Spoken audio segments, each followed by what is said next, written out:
It was a great session, I think largely because the people who came in understood that we needed systemic change. We truly needed systemic change to move folks in Washington state forward. And too often, it's hard to create systemic change when the people who have been in charge benefit from that current system.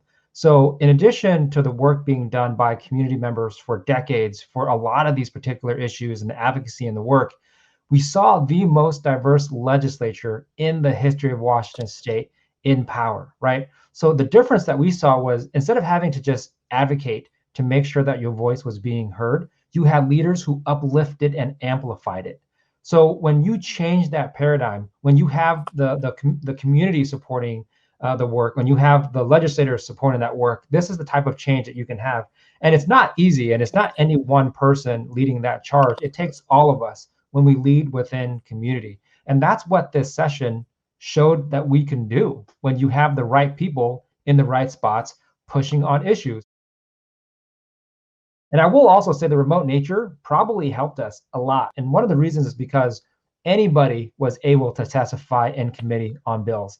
And Harris Talley, you're nodding your head, but we saw record numbers of people in committee who were impacted by these policies now also testifying on behalf of these bills. So not only did you have leaders in place who reflected the community itself was able to show up because of the inequities in our previous system. Driving down to Olympia is not easy. Testifying in front of committee is awkward and it's very uncomfortable. But if you can do it in the comfort of your own home, you're more likely to show up as well. Yeah, and we heard that was huge for a lot of our tribal and rural members as well. It was huge for tribal members. It was huge for rural members. It was huge for neighbors who have disabilities. It was huge for parents, right? It was huge for small business owners who can't take the day off to drive or fly, depending on where they are in Washington state, to give that 2 minutes of testimony in person. You know, being in committee and having 80-90% of that testimony not be from lobbyists, but be from community members and in the language that they speak at home, that made a huge difference. For our tax structure to stop being upside down, there's two things we have to do. We need to start having those who have the most to share start sharing, while the rest of us are giving more than we have to share, right? So someone paying 18% of what they bring in because of property tax and other things. Well, to your point, people who have money that makes money because they have a hedge fund are paying 3% or less. That's not right. It's just not right. So capital gains is huge. Capital gains is the tax on money that makes money. It's making sure if you have money that makes money, you have to pay a little bit of tax and share it with everybody else. You get to keep 97% of it, right?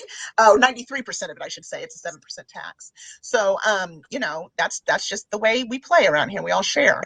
And so the other piece, though, to your point, right, we also need to change who's having the other end of that tax responsibility. And we still have a lot of work to do there. I had an anti-displacement property tax bill that's a game changer. It shifts property tax, which is a lot of how that 18% is made up in tax responsibility for middle class and poor families. We have a lot to do there. The roadblocks to some of that is just the container of the conversation is just starting to really turn. And I say that because on the federal level, now they're talking about a $15 minimum wage like we were in Washington state 5 years ago, right? So I'm seeing the whole context of the conversation change, but there are still very much lobbyists and big moneyed interests that definitely want rich people to be able to keep every penny that they have and not share with the rest of us even a little bit. And so those folks had some influence this ledge session. And also that thing of organizing folks to understand. The wealth tax is extraordinarily popular. It's a 1% tax on the top 1% of people, which means, and it'll generate $5 billion a year. I don't pay anything, just 1% of tax. And that's why people get it. So I'm excited about those continued conversations. But capital gains getting over the finish line was huge and felt amazing. Those sorts of solutions, and too much, I just want to say again, the upside down tax code will not be right side up until we have rich folks paying their share and give relief to those who are right now over responsible for our taxes. So we need to give you all some tax relief, and property tax, I think, is the number one place where we need to give it. Sales tax and a B&O tax structure that actually helps mom and pop size and small businesses. Those are the three solutions I want to see where tax relief happens for everyday people in Washington State. So we have some work to do, but it's good work. And just on the uniformity clause, not everybody knows what it is, and this audience, I suspect, may appreciate this insight. So the uniformity clause, as ruled, is that property has to be taxed at a uniform rate, and that is the root cause of our racist tax structure. And I'll say that again: the uniformity clause is rooted in racism, and the reason why it came about was when the foundings of our country, folks who had enslaved people didn't want to pay more on the people that they had enslaved, as say, for instance, their house. So they created what was called the uniformity clause, so they wouldn't have to pay more money for those that they had enslaved. And then if you look at the constitutions of states after that was put into place down in the South, they all adopted it because they realized that even if they weren't necessarily states that had people who were enslaved, they still would benefit because wealthy landowners didn't want to pay more on their property. So when we say that our tax structure is literally rooted in racism, it is. And that's why the legacy of redlining exists, right? Yeah. Could build on that same architecture. We just saw it change generationally. And that's why you have to be active in your fight to dismantle that system.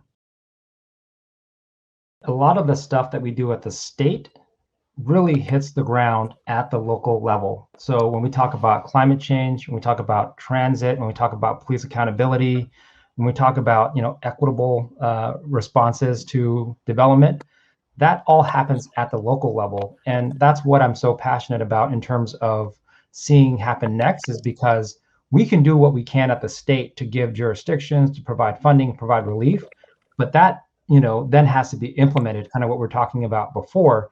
And I'll just reiterate what I've said previously, is that now more than ever, we need change, and we need systemic change.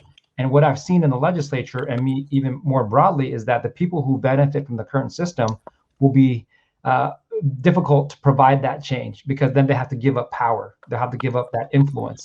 But that's also what's required for us to move forward. So local governments are integral in this process. And definitely, as we're talking about what the next steps look like, we should be engaged at that level as well.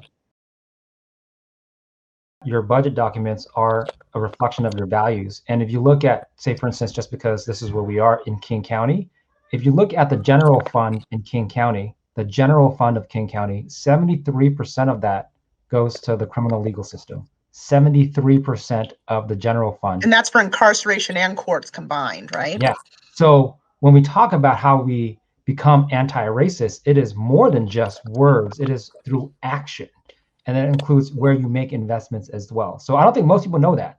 73% of the funding in the general fund of King County goes towards those services, and not to human services, not to transit, not to other things.